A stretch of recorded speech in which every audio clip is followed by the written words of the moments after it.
Is Shona really an important language to learn?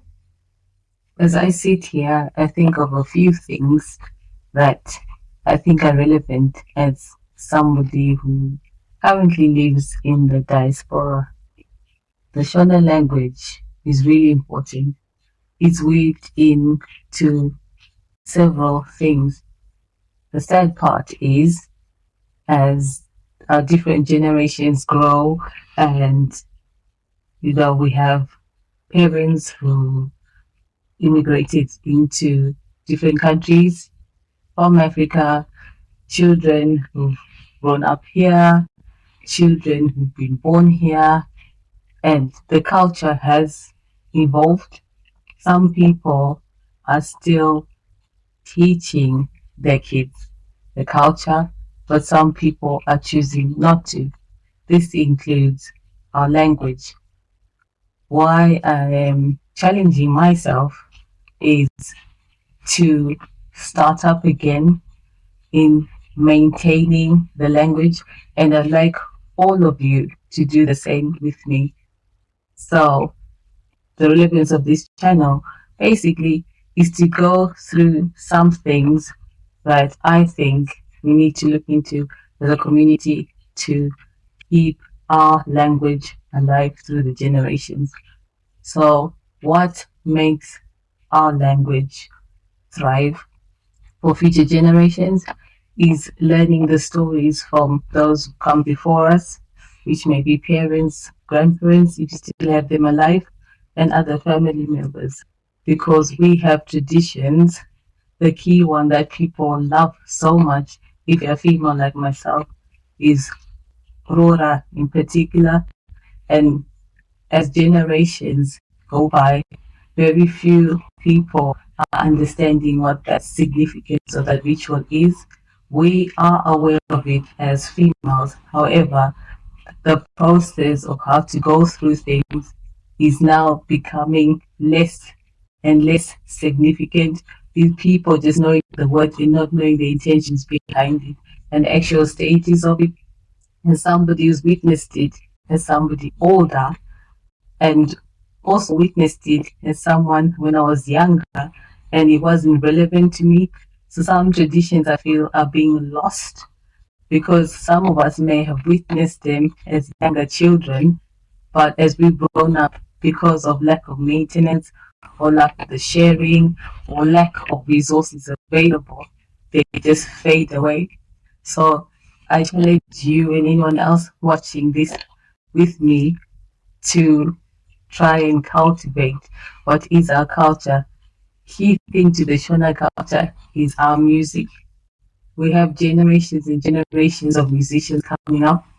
Some are now doing the hybrid, which is in English and Shona interpretations, which I think music is dynamic. So you do as you do, but the sum of the natives, I say the organic Shona language itself, like the Jao praises, and well, that's what I particularly listen to.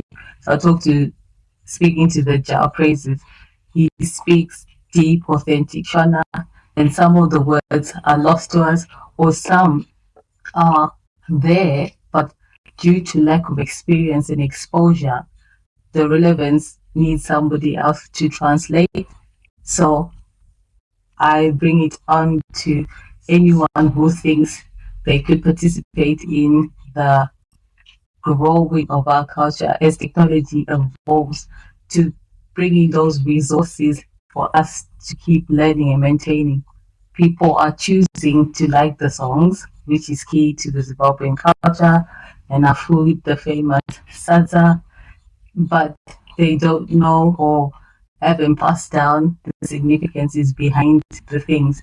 And as we grow up as a generation, some of us are choosing to cherry pick as and when they're relevant, and due to lack of exposure or lack of people who know the significance behind things, we're just told to do things without knowing why, or you're exposed to something, but because you're exposed to it at a younger age, as you grow older, you know what's done, but you don't know why.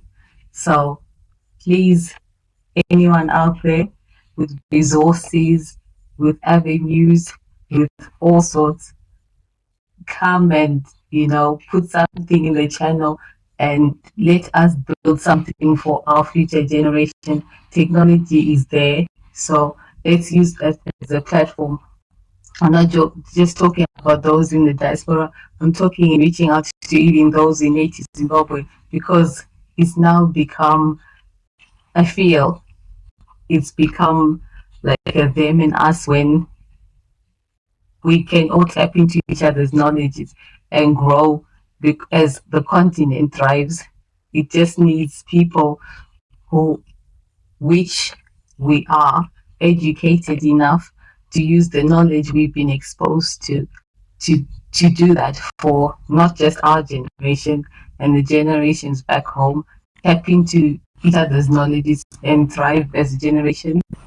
Some people are not using it to the best of their ability, and I feel that as we get older, this is something I'll come back to, because I think the importance of recording things is one thing we lacked as a generation, but as generations are thriving with technology, they're still choosing not to record our stories. We've got the resources now, but it feels, and I see that people are willing to take stories from the outside world about our native culture instead of us, the true living, experienced, thriving generation, to tell our stories for ourselves with the same resources that everybody else is using. So that's another challenge. But going back to why Shona is important, because it's weaved into songs, it's weaved into traditions and rituals, it's also weaved into our food, because food was and is a way where people communicate, discuss, and storytell. And I, as a child, remember that, and I got some nuggets from the grandparents. Some people do not have that exposure or even the abilities to do the same for their own children, which I think is very sad, but it can be changed for those who have living parents and grandparents who have the memories. I take that upon you to do the same. Please record so that we have something to look to and learn from. Also, all the time I've been raised, cultural dress story is also still what is our cultural story as the Zimbabwean nation. I know, no cultural dress, actually, not story, cultural dress. The dress itself is obviously something people nationalize, because every African country has got some dress, whether it's considered culturally appropriate is where the story is. So that would be nice to know what is our dress, what should be our dress, because as culture evolves, and us as those living in the diaspora would like to also, when they say wear your national dress or wear your national, we want something that's appropriate, and we're all walking with the same type of energy. One more last thing, I think it's important that this channel, I'll use it as a diary basically. Shona Diaries is what I'm going to call it, because I'm going to weave in a mixture of things that I see, that I adopt, that I learn, that I know. And I feel that with the help of everybody else and the resources I find, I'll be documenting as and when I feel relevant.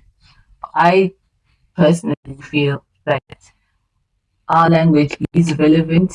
We may not have, well, not we may not have used it, because some people still use it, but it may be undervalued, but it's weaved into songs and lyrics and cultural norms, which some people still maintain, but they don't know the why behind it.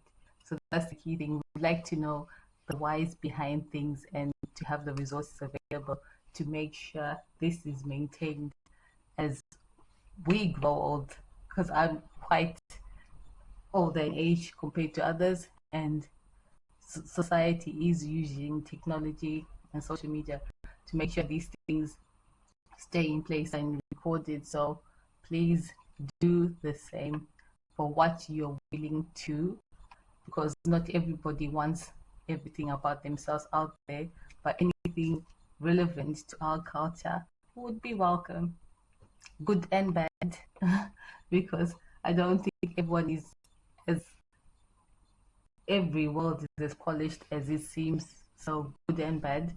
So I take that upon you to not just highlight just the touristic view of the world that is beautiful. However, the cultural aspect still needs to be maintained, not just cherry picked. So I'll just say we leave it up to you. This is, like I said, this is the first of many, and it's just a diary to log. So yes, for those of you who watch me on other social media pages, it's shonaondemand.com. So I throw in all the things I think are relevant, all the things I'm learning, all the things I have learned, because as the language is still relevant, still growing, still dynamic, words are changing. I don't know as many words, so I'm learning as well. So I take it upon you to keep the language